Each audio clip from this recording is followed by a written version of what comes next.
Hey, what's up guys? MKBHD here, and Motorola is back in the flagship smartphone game. Do you realize how long it's been? And to be honest, I kind of miss these. You know, it wasn't that long ago that I remember the Moto X and the Droid series being super competitive and unique, and just Motorola in general bringing a certain spice to the high-end flagship game before their absence. But then they didn't make one for a couple years, so they did budget phones for a while, and then they dropped a folding phone. But now it's 2020 and they're back with a flagship. So what do they pack in? Well, Snapdragon 865, 12 gigs of RAM, 256 gigs of fast UFS 3.0 storage, and a 5,000 milliamp hour battery. There's a triple camera on the back, headlined by a 108 megapixel main shooter. This thing's got 5G radios, and it's capped off with a 6.7 inch, 90 hertz OLED display that is massively curved around the sides, hence the name Edge Plus. So there's a lot of good things here, but it's far from perfect, and there are some things that are frustrating that sort of feel like come from Motorola being rusty making flagship phones. And we got to talk about the whole curved display thing. But first of all, I mostly really like the way this phone's built. You know, it's metal and glass like any other flagship, and it has some character with the curves in the top and bottom rails that I like. And yes, you're not seeing things. That is a headphone jack on a flagship phone in 2020, one of the last you'll find. Speaker at the bottom that's paired with the earpiece at the top, to my ear gets pretty loud and sounds really good. But what's funny is, even as thick as this phone is, the camera bump on the back for those huge cameras still sticks out even more, and since it's off to the side, yes, it absolutely still rocks on a table. Classic. But the one thing I dislike the most isn't the camera bump or the fingerprint magnet that is the back of this phone, but it's because this display, this waterfall display, so dramatically curves over the edges. Like the Huawei Mate 30 Pro, it pushes the buttons on the side of the phone back from the center. So they're not in the middle anymore, they're like pushed back even further from the middle where they'd usually be. And also I usually like when the volume buttons are on the opposite side of the phone as the power button, but they're all on one side here. But I guess that's something you can pretty easily get used to. Oh, you know what else I recently noticed? When you shake this phone, aside from turning on the flashlight, it makes this noise. You hear that? So I thought that noise was coming from the buttons like rattling inside the phone, which was like, oh, that's not very good quality, that's not very good feeling, but you still get that noise when you hold the buttons down. Turns out that noise is coming from the giant camera and the optically image stabilized sensor inside the back of the phone here. I verified that because the same sort of system in the Galaxy S20 Ultra also makes this rattling noise. So anyway, it's not an actual fault of the phone. I just felt like pointing it out because I noticed it. These sensors are getting huge. Also, don't shake your phone that much. I missed the Motorola flagship software treatment, like a lot. There's not that many like it, but it's really nice. It's a relatively clean Android 10 with Motorola features added. That's always what I loved about those previous Motorola flagships. If you go back and watch those old reviews, this is almost the same thing. You have the Motorola Actions, the double chop to turn on the flashlight, the double twist to quickly open the camera app, and all that stuff is still here. There's also Motorola's couple widgets, including this time and weather one on the home screen with this weirdly low frame rate animation. But it's still pretty much mostly what I would expect, but I guess they've gotten a bit rusty because this Verizon exclusive phone has more bloatware pre-installed than I've seen on any premium phone in a long time. I actually didn't uninstall any of them yet, so you can see them all here, but it came with all these games, 2 different versions of Candy Crush, the Verizon Cloud app, a digital secure app, there's Disney Plus, and then another game, and then another game. Sheesh, I didn't know initially if this is a Verizon thing or a Motorola thing. Probably a Verizon thing, but yeah, of course you can just go through and uninstall them all one by one, but it just doesn't feel premium when you have to go through that. Also, one other little thing that doesn't feel flagship quality on this phone is the vibration motor, something that's underrated on a lot of those really good phones. This one has one that's kind of rattly and doesn't feel that great, on par with like $400 phones.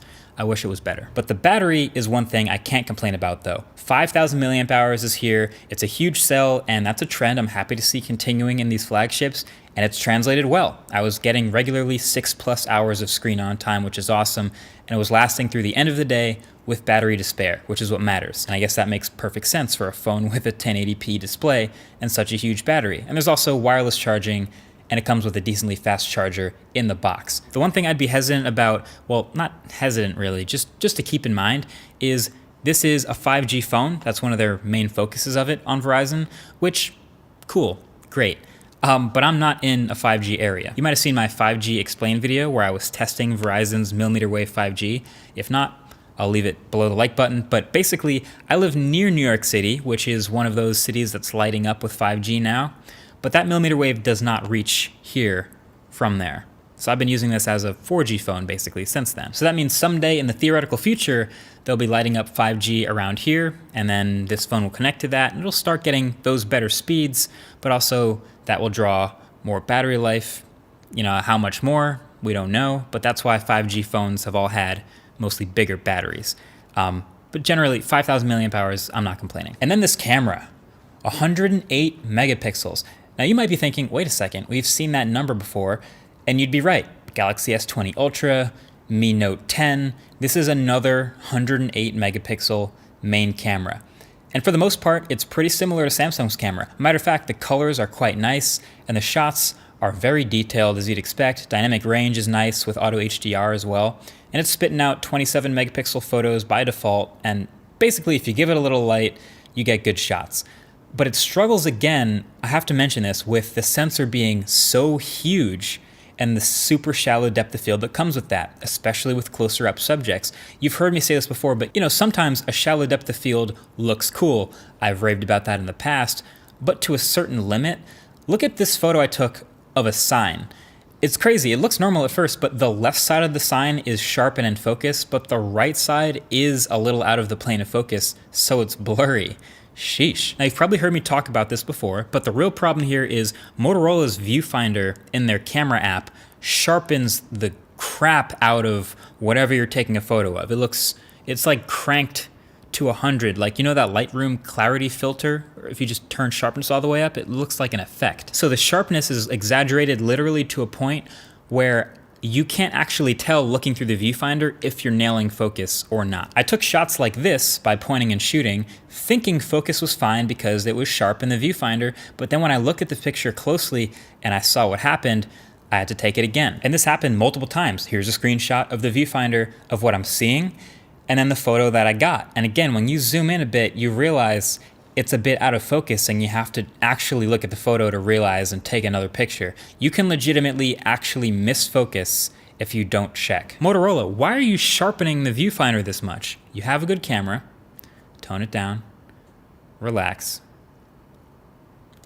But also, I feel like we could use that dual aperture feature again. Anyway, before I rant about this curved screen, let's cool down a bit with a message from this video's sponsor, Honey. So, we're all doing a lot more of our shopping online nowadays. So thanks to Honey, saving money during this process is now easier than ever because Honey is an online shopping tool that will find promo codes and apply them to your cart. So in just a few clicks, you install the Honey plugin in your browser of choice, Chrome, Safari, whatever it is, and then whatever site you're on, your favorite websites, Target, Walmart, Newegg. When you're checking out, this little box drops down and all you have to do is click Apply Coupons, wait a few seconds for it to scan promo codes across the internet, and then watch the prices drop. In case you're wondering, I started using Honey this year and I've already saved money on some of the stuff I'm using to build up this new studio, and I will continue to use it because I need a lot more acoustic paneling, and that's the sort of thing you can save a lot of money on. And Honey has found its over 17 million users, over $2 billion in savings, and it's supported at more than 30,000 different stores online. It's like by not having Honey, you could literally be passing up on free money, and who would do that? It's free, easy to install, takes 2 clicks. So what are you waiting for? Get Honey for free right now, like today, at joinhoney.com/mkbhd. That's joinhoney.com/mkbhd, and thanks to Honey for sponsoring this video.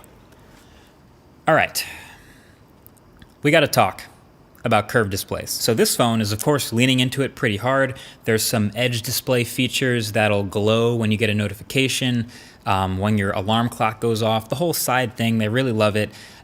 They also named the phone the Edge Plus, but can we stop? I hope the world can see now what's really going on out here, because it's getting ridiculous. It's really ridiculous. Like there was a day a few years ago where every smartphone display was pretty much flat. But as we start to reach out towards those edges and shrink the bezels a bit, Samsung tried one of the sides rolling over the edge because, hey, they're Samsung and they can try stuff. Tossed a news ticker and some stocks over there and some quirky features on the side, and suddenly it was a hit. People loved it because it looked cool. And next thing you know, their next phone has both the sides flowing over the edges, and we're loving it. And other companies are scrambling to figure out how can we get our displays to do that too. Meanwhile, accidental touches start to become a thing, but you know what, it's early. They'll iron that out. But that never really fully got ironed out. Now don't get me wrong, it still looks super cool. That's the whole point. This is prime form over function, but it turns out that curve over the edges, it doesn't really seem to be worth the extra cost and the extra accidental touches we still get, no matter how much they've worked on this palm rejection software. And so now, if you look back at Samsung's newest flagships, the Galaxy S20 is one of the first ones going back to flatter displays. Turns out, it's okay to roll back on some things. We had capacitive buttons at the bottom of phones for a long while before we just stopped that completely. You don't see it anymore. We've had ring flashes, we've had branded bezels, we've had flaps over ports for better water resistance, but all of those things we slowly realized there's better ways to do that, or this isn't the best idea, and now they're gone. It's okay to roll back on things. And so this is my formal petition to realize that these curved over screens, at least these extreme ones, these 90-degree waterfall edges, we can work it back. Thanks for coming to my TED Talk. Also, not to pile on, but this is the worst fingerprint reader I've ever seen under glass, ever. Like, I really don't know what happened here. I've tried re-registering my fingerprint twice using a different finger, but this reader gives me the most failed attempts and the slowest average speed I have ever seen in an in-glass fingerprint reader. So couldn't leave that out. So to sum it all up, I've liked using this phone, but I didn't love it. And when you start to shop around and compare it, like the OnePlus 8 Pro that I just came from has a higher resolution, a higher refresh rate screen, a better quality screen overall. Turns out about the same quality camera system, much faster charging. There's the same specs, a better fingerprint reader, cleaner software, no bloatware, fast software updates, and less of a curve around the screen. So, you know, the smaller battery is maybe the only downside, but what reason is there to buy the Moto for $999? I just think it falls in that category of phones that you'd be okay with using if you got it, but there are other better phones to buy out there. And I think someone's got to say it. It's really just time to be done with those curved displays.